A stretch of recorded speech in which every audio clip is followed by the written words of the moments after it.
هل تظن أن عادات الزفاف في بلدك غريبة؟ انتظر حتى تسمع هذه العادات العجيبة من حول العالم. أولاً، الكونغ.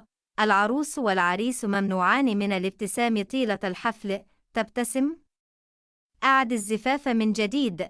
ثانياً، الهند. بعض العرائس يجب أن يتزوجن شجرة أولاً للتخلص من نحس فلكي قبل الزواج الحقيقي. ثالثاً، النيا. قبل الزفاف يكسر الضيوف الصحون أمام منزل العروسين لجلب الحظ وطرد الأرواح الشريرة.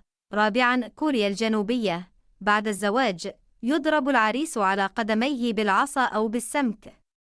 خامساً، فرنسا. في نهاية الحفل يشرب العروس والعريس شوربة من مرحاض مزيف. أي عادة صدمتك أكثر؟